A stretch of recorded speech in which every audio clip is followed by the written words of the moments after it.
예, 안녕하세요. 광주여자대학교 경찰법학과 윤현석 교수입니다.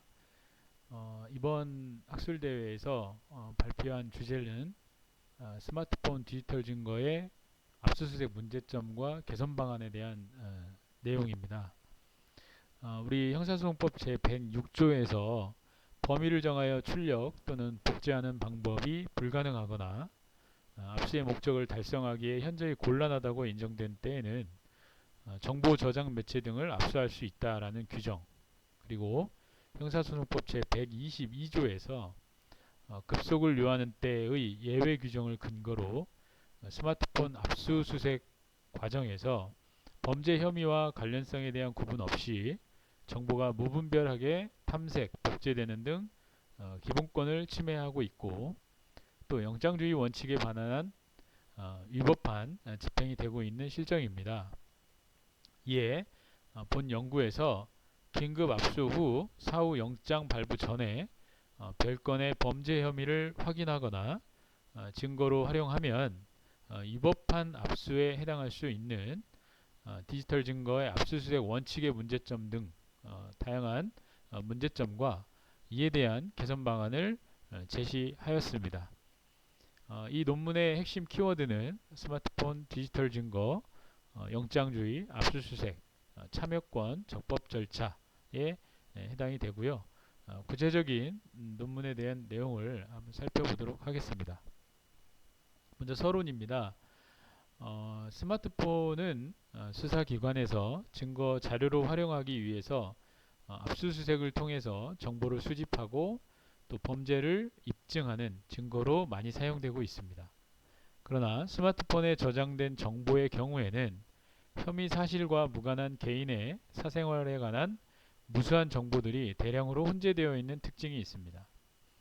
이에 관하여 수사기관은 스마트폰과 관련된 정보를 압수수색하려면 사건과 관련된 것에 한정하여 영장을 발부받아 혐의 사실과 관련된 부분의 출력 또는 저장 매체의 파일을 복사하는 등의 방식으로 집행을 하고 있는 실정입니다. 하지만 앞서 말한 것과 같이 형사소송법 제106조에서 범위를 정하여 출력 또는 복제하는 방법이 불가능하거나 압수의 목적을 달성하기에 현저히 곤란하다고 인정된 때에는 정보 저장 매체 등을 압수할 수 있다의 규정, 그리고 형사소송법 제122조에서 급속을 요하는 때라는 예외 규정을 근거로 스마트폰 압수수색 과정에서 범죄 혐의와 관련성에 대한 구분 없이 정보가 무분별하게 탐색, 복제되는 등 기본권을 침해하고 있는 실정입니다. 또한 영장주의 원칙에 반하는 위법한 집행이 되고 있는 실정입니다. 그래서 이에 본 연구에서는 스마트폰 디지털 증거의 압수수색 문제점과 개선 방안을 제시하고자 합니다. 이 논문에 관련된 이론적 배경은 디지털 증거와 정보 저장 매체 등 압수수색에 관련된 내용입니다. 먼저 디지털 증거는 디지털 매체에 보관되어 있거나 디지털 매체를 통하여 전송되는 증거로서 가치를 지닌 정보, 이렇게 설명이 되어지고 있고요. 또 스마트폰에 저장된 정보 역시 디지털 증거로 볼 수 있습니다. 이러한 스마트폰에 저장된 디지털 증거를 확보하기 위해서는 형사소송법 제215조에 따라 의심할 만한 정황과 해당 사건과의 관련성이 있는 경우 형사소송규칙 제107조 상의 기재사항을 기재하여 영장을 청구하고 있습니다. 또한 형사소송법 제106조 제3항의 법원은 압수의 목적물이 컴퓨터용 디스크 등 정보 저장 매체인 경우에 기억된 정보의 범위를 정하여 출력하거나 복제하여 제출받아야 하며 범위를 정하여 출력 또는 복제하는 방법이 불가능하거나 압수의 목적을 달성하기에 현저히 곤란하다고 인정되는 때에는 정보 저장 매체 등을 압수할 수 있다라는 규정이 있습니다. 이것이 바로 정보 저장 매체 등의 압수수색에 관련된 내용입니다. 다음은 스마트폰 디지털 증거의 압수수색에 대한 문제점과 개선 방안에 대해서 살펴보도록 하겠습니다. 첫 번째, 스마트폰 압수수색의 문제점입니다. 첫 번째, 디지털 증거 압수수색 원칙의 문제입니다.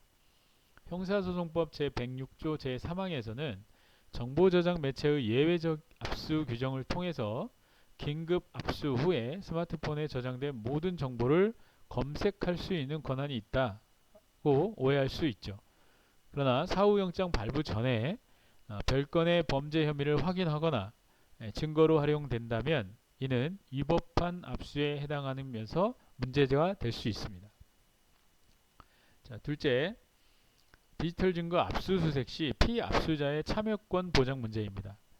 형사소송법 제121조의 압수수색 영장 집행에 대한 참여권은 집행이 종료된 이후에는 보장되지 않는 것으로 판단할 수 있습니다.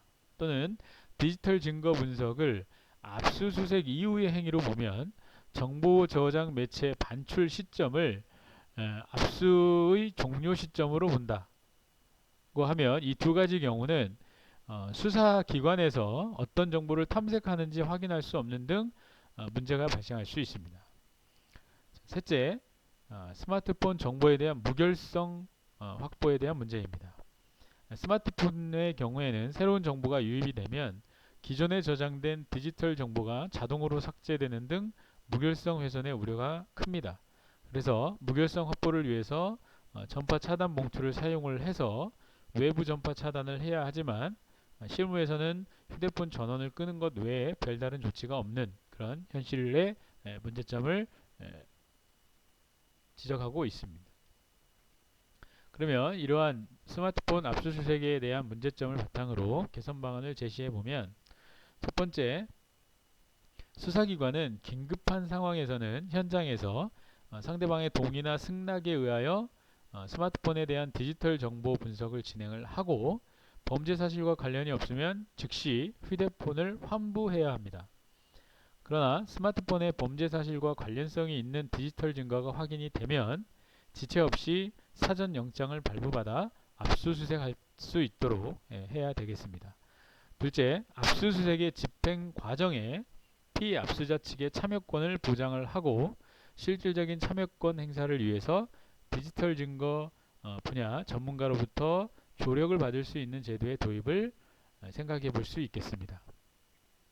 셋째, 압수물인 스마트폰에 저장된 정보를 증거로 사용하기 위해서는 압수 시부터 문건 출력 시까지 변경되지 않았다는 사정, 즉 정보가 훼손되지 않았다는 사정, 이러한 것들을 확인해야 되는 그런 절차가 필요한데요.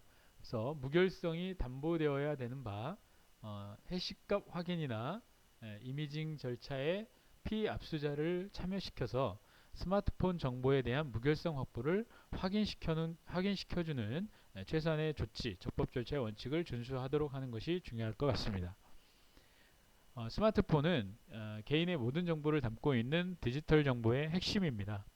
2011년 형사소송법 제106조 제3항의 개정 이후에도 스마트폰을 정보 저장 매체가 아닌 유체물로 보고 수사기관의 압수수색 절차나 분석에서 범죄 혐의와 무관한 정보의 탐색 또는 정보의 추출 과정 시기와 내용에서 참여권 보장 미흡 등 많은 문제점이 제기되고 있습니다. 이에 사전영장 청구에 의한 사실관계의 동일성이 있는 정보의 검색과 피압수자의 참여권을 보장해서 프라이버시권을 보장해야 할 것입니다. 또한 수사기관은 압수된 디지털 증거의 무결성을 확보하기 위해 절차적, 실체적, 적법 절차를 준수하는 것이 중요하다고 말할 수 있겠습니다. 이상 발표를 마치도록 하겠습니다. 감사합니다.